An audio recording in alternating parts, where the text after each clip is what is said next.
Olá pessoal! A partir desse vídeo, a gente vai começar a falar sobre um outro tipo de civilizações chamadas de civilizações não fluviais, que diferentemente das civilizações fluviais, elas não se desenvolveram perto de rios, ou elas não têm um rio como principal característica, mas cada uma dessas civilizações ela tem um elemento principal, ela tem uma coisa importante que é necessário você saber, né, para você entender a história, especialmente entender a história antiga. Então, vamos lá, vamos primeiro revisar um pouco as civilizações fluviais. As civilizações fluviais são aquelas civilizações que se desenvolveram perto de rios. Ou seja, cada uma dessas civilizações ela tem um ou dois rios, né, que são os rios importantes. A civilização mais conhecida de todas é a Mesopotâmia, né, lembrando que Mesopotamos significa entre rios e é terra entre rios, e a região da Mesopotâmia é essa região aqui, que fica entre os rios Tigre e o rio Eufrates. Além disso, a gente tem a Índia, né, que se desenvolveu no rio Indo. Na verdade, a civilização Indo é um conjunto de vários povos diferentes que se desenvolveu entre o rio Indo e o rio Ganges, né? A civilização que se desenvolveu na planície Indo-Gangética, que fica entre esses dois rios. Além disso, a gente tem a civilização chinesa, né, que se desenvolveu ao longo dos rios Amarelo e do rio Azul, né? E aqui você tem o desenvolvimento de vários reinos diferentes que mais tarde vão se unificar e vão se transformar na China. E a gente tem o Egito, que é a civilização fluvial que cresceu ao longo do rio Nilo, né? Dá para perceber que em cada uma dessas civilizações ela tem um rio como seu principal elemento, ou essa civilização se desenvolveu em volta de rios, né? Então toda a cultura, todo o desenvolvimento das cidades ela aconteceu por causa desses rios. As civilizações não fluviais, elas são diferentes. Elas são civilizações que não se desenvolveram necessariamente ao longo ou em volta de rios. Essas civilizações, elas têm um elemento, elas têm uma característica em particular que é importante você saber. Então, para cada um desses povos, tem uma característica que você vai precisar saber. E quais são os povos que nós vamos estudar? Nós vamos estudar os hebreus, né, que é o que a gente vai começar nesse vídeo aqui de agora, e a gente vai ver qual que é a principal característica deles, né, que nesse caso é uma característica religiosa. A gente vai ver também os fenícios, né, que é um povo que vai desenvolver um comércio marítimo espetacular, e a gente também vai ver os persas, que foram um povo que desenvolveu um dos maiores impérios da antiguidade, tá? Então, esses são os três povos que nós chamamos de civilizações não fluviais, ou seja, são povos da antiguidade que não se desenvolveram perto de rios, mas cada um deles tem um elemento importante. O primeiro povo que a gente vai estudar, né, o primeiro povo que a gente vai ver são os hebreus. E esse povo aqui, ele tem duas características importantes. Ele tem duas características principais, que são as características que você precisa saber a respeito dos hebreus. Quais características são essas? A primeira característica é uma característica religiosa, né? A característica religiosa dos hebreus é que os hebreus eles são considerados o primeiro povo monoteísta da história. O que significa isso? Praticamente todos os povos da história antiga eles são povos politeístas. Theos significa Deus em grego, poly significa vários. Então isso significa que praticamente todos os povos da antiguidade, eles eram povos que acreditavam em vários deuses diferentes. Deuses que eram antropomórficos, deuses que tinham formas e características humanas. Deuses que se apaixonavam, que ficavam irados, deuses que tinham relacionamentos com deusas, que tinham filhos. Então, a religião do mundo antigo acreditava em vários deuses diferentes com formas e características humanas. Só que os hebreus, eles são um povo que, ao longo de sua história, ele vai desenvolver uma religião diferente. E essa religião, ela é monoteísta. Theos significa Deus, mono significa um. Ou seja, os hebreus, eles desenvolvem uma religião na qual eles acreditam em um Deus só. E esse um Deus só, ele tem algumas características peculiares. A primeira característica é o seu nome.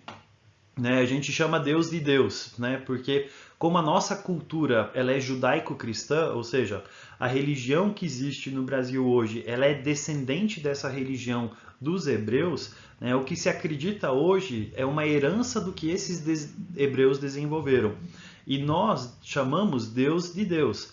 Mas chamar Deus de Deus não é chamar ele pelo seu nome, né? Porque Deus é o seu título ou é quem ele é, mas não é o seu nome. Né? E o nome de Deus, ele na verdade, ele é uma incógnita. Né? Existe uma passagem bíblica que fala a respeito do nome de Deus, né? Que é quando Moisés estava no meio do deserto, ele vê um arbusto pegando fogo, ele se aproxima desse arbusto, e quando ele pergunta quem que estava aí, a resposta que ele recebe é Yashar HaYesher, em hebraico, que significa eu sou quem eu sou. Né? E isso diminuído, isso contraído, acaba se transformando nessas 4 letras que existem aqui em cima, em hebraico, que traduzidas para português seriam YHWH, né? Que a gente chama de o tetragrama, que seria assim uma representação do nome de Deus.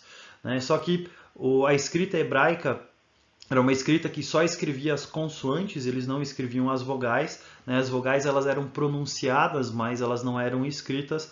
Como o nome de Deus não podia ser pronunciado, a gente acabou perdendo essas vogais. Então a gente não sabe quais são as vogais que ficam entre essas consonantes. Né? Alguns acham que é Jeová, outros acreditam que é Yahvé, né? Mas a gente realmente não sabe qual seria o nome de Deus, que normalmente nos escritos do Antigo Testamento ele é representado por essas 4 letras aqui, que é chamado de o tetragrama. Provavelmente o que mais chega perto do nome de Deus, o que provavelmente era Yahvé, né? Que se colocaria um A e um E aí no meio, né? Para ele se transformar em Yahvé. E esse Deus, né? Que ele vai muito além de um nome, né? Porque quando ele fala, né, eu sou quem eu sou, o recado que ele está querendo dizer para Moisés é o seguinte, ó, eu sou muito maior do que um nome não me define, eu sou muito mais do que isso. Ele tem algumas características, né? E essas características são, ele é onipotente.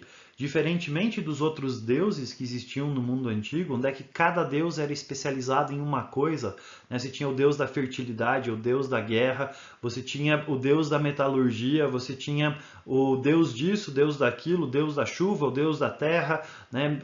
O Deus dos hebreus, ele é onipotente, ou seja, ele é o Deus de todas as coisas. Ele é o Deus que pode todas as coisas. Não existe impossível para esse Deus, porque ele é oni, que significa tudo, potente. Ele pode todas as coisas. Segunda coisa, ele é onisciente. Ele é o Deus que sabe todas as coisas. É o Deus que conhece tudo, sabe quantos fios de cabelo você tem na sua cabeça. Né? Para alguns é mais fácil de saber, né, que são poucos, mas ele sabe todas as coisas. E a outra característica dele é que ele é onipresente. Ou seja, é um Deus que está em todos os lugares, é um Deus que está em praticamente tudo, ele está em tudo, né? Ele está em todo o universo, ele é maior do que o universo está nele, então assim, ele está em todos os lugares. Tá? E um Deus que pode todas as coisas, um Deus que sabe todas as coisas, e um Deus que está em todos os lugares e que nem nome direito tem, né? Esse Deus nem sempre é fácil de você entender com a sua cabeça, com a sua razão. Por isso que para você acreditar, para você entender esse Deus, é necessário, né, você ter um tanto de fé. Fé é a certeza daquilo que você não vê, é você acreditar mesmo você não entendendo. Tá? Então, essa característica de você ter um Deus, né, que é onipresente, onipotente, onisciente, que é um Deus só, essa é uma das características da religião dos hebreus. A segunda característica dos hebreus é que os hebreus eles são um povo do livro. Porque a história desse povo, ela está contada dentro de um livro, que na verdade não é um livro só, né, que é a Bíblia. A palavra Bíblia vem do grego biblos, e biblos significa livro. Né? Então, Bíblia vem de biblos, e Bíblia na verdade significa conjunto de livros, porque a Bíblia ela não é um livro só. A Bíblia, na verdade, ela é um conjunto de 66 livros que foram compilados juntos. Né? E a grande divisão que a gente tem da Bíblia, né, a divisão no Antigo Testamento, né? Então você tem o Antigo Testamento, que tem 39 livros diferentes, né? Livros tem Gênesis, Êxodo, Levítico, você tem Salmos, você tem Provérbios, você tem todos os livros dos profetas maiores e menores, e você também tem o Novo Testamento, né, que começa a partir de Mateus, que são mais 27 livros diferentes, tá? Então, essa é a grande divisão que a gente tem da Bíblia, né? Aqui a gente tem dois tipos diferentes de Bíblia, né? A Bíblia como nós temos hoje é a que tem lá em cima, né? Que é a Bíblia em formato de brochura, mas antigamente a Bíblia ela não era feita dessa forma, a Bíblia era feita em forma de pergaminho, tá? Os papéis que eles usavam ou eram papiro ou eles usavam pergaminho, que é um tipo de couro que era utilizado para escrever, e eles usavam isso em forma de rolo, como aparece aqui do lado, né, esses pergaminhos, né, que são os rolos que eles daí depois eles utilizavam para guardar. E a história do povo hebreu, ela está contada nesses livros, tá? Nesse livro, especialmente no Antigo Testamento. Então, nos próximos 3 vídeos, eu vou resumir para vocês quais são os pontos principais do Antigo Testamento, dos 39 livros que nós temos no Antigo Testamento, para você entender um pouco melhor a história desses hebreus. Beleza? Lembre das duas características principais dos hebreus. Eles são monoteístas e a história deles está contada num livro que é conhecido como a Bíblia. Beleza? Abraço!